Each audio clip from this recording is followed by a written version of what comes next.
On this episode of the Ask Will Show, I wear my glasses, we work out how to tell your sales manager that you want to earn less, and we look at how to shorten the sales process.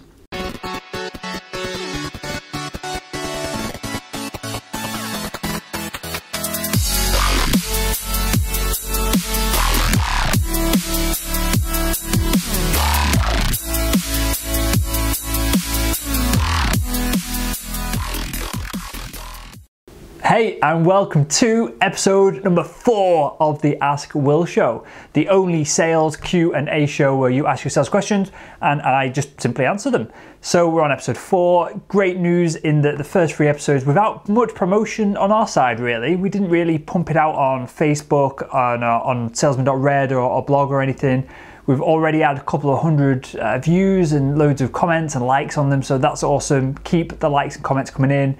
And yeah, from episode 4 onwards, we're going to go daily. So you're going to see a show every single morning from us. So make sure you clicked that subscribe button so you get the content first, you don't miss anything. If you're interested and you're enjoying these, and without further ado, let's jump in with the questions. Sire Lucan asks, your client is very interested and then, as if by magic, they disappear. What are some strategies and tips in handling these situations? So if by magic they've disappeared, I guess one of a couple of things have happened. They've either bought from someone else and so you've lost the deal in that moment, which is fine, you move on to the next one. I guess also they were just hamming it up to you. They were making out that they were dead interested to get a deal off you or to manipulate you, which buyers are increasingly interested and capable, especially if you're dealing with professional buyers. They will do all the dirty tricks that salespeople used to do in the 70s and 80s to close a deal. They'll do to you to get the best prices and terms and conditions and all that. So make sure you just worry, make sure you're pre-qualifying everyone. And to get people back on track, you've just got to communicate with them.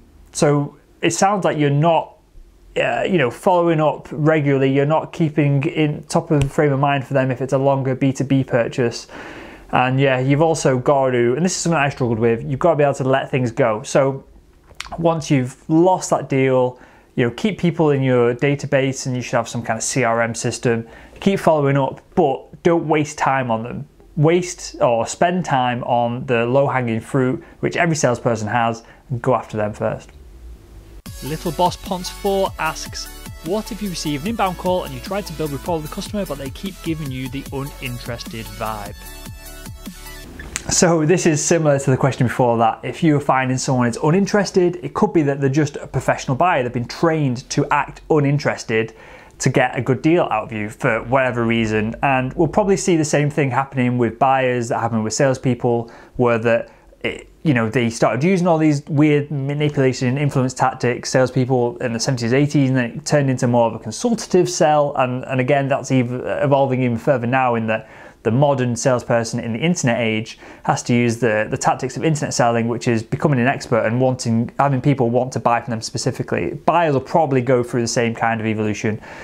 But essentially, if you've said you've built a rapport, if you've got rapport, they should be playing by your rules, not you playing by theirs. If you're having to do all this chasing and all this weird thinking back on conversations of, they were uninterested, they weren't prepared to do this, that, then you're playing by their rules.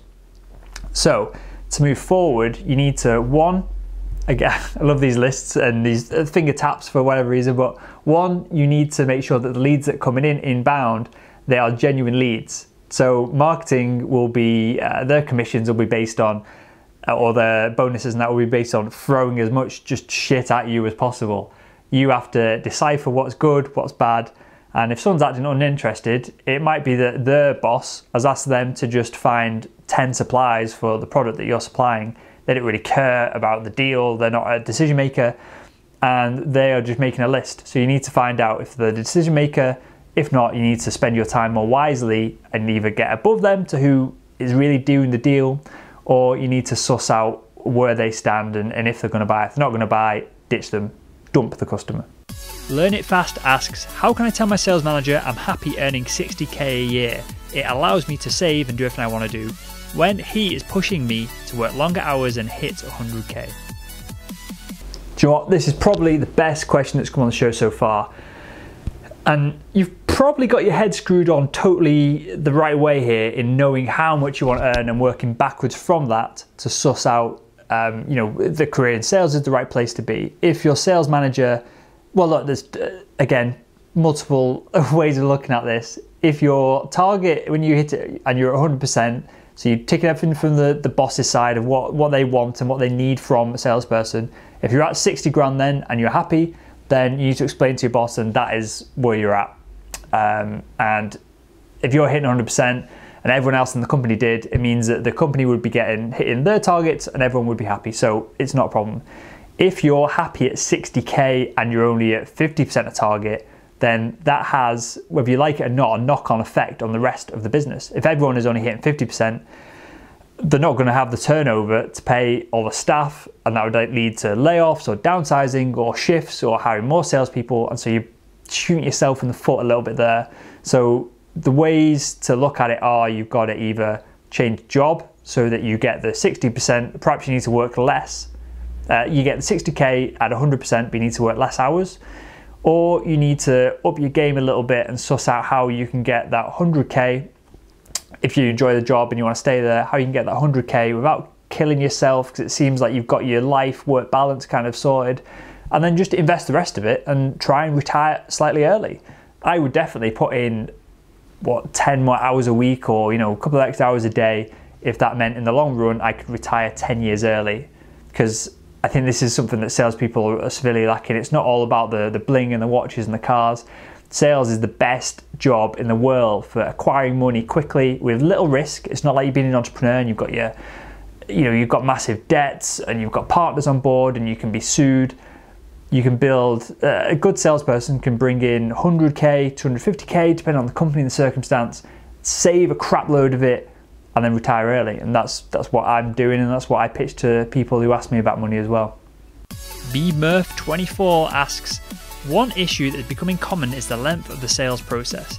Any ideas of how to shorten this process for those of us who work quarter to quarter? So you're on the right track for sussing out that you're going quarter to quarter, so you need to, hopefully, it would be, I don't know what industry you're in, and so that kind of thing would help, but if you're working quarter to quarter, you want the sales process that is a quarter long. Unfortunately, it doesn't work like that. It depends on the industry, it depends on the buyer.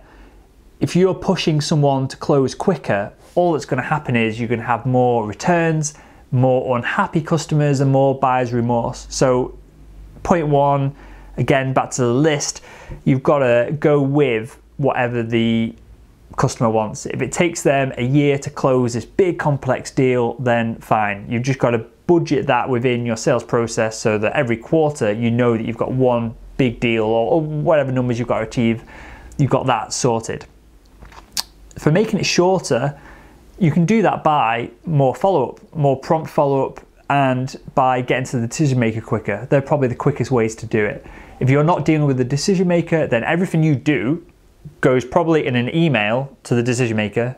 They spend a couple of days reading it, then take another couple of days to respond, and then they've got to go back to the non-decision maker that you're dealing with, and then they've got to come back to you, and so you've got a week before anything happens every time something is supposed to happen.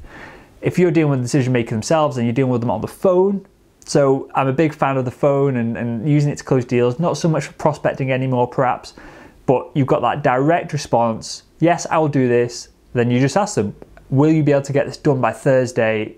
Because then I can move things further from my side, and you can progress things quicker that way.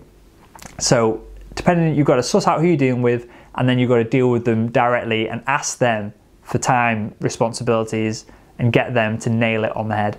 And with that, thanks for your questions, guys. So there's quite a few questions coming on Instagram. There's a load more coming on Facebook, which we're going to cover in the next few shows. And yeah, I just want to thank you again for watching. The question for the comments is, how would you shorten your sales cycle if you could do anything? Use any tool, get any person involved. How would you shorten your sales cycle? So if you watch on YouTube, remember to subscribe. I think it's down this side. And yeah, you ask your sales questions and I'll answer them.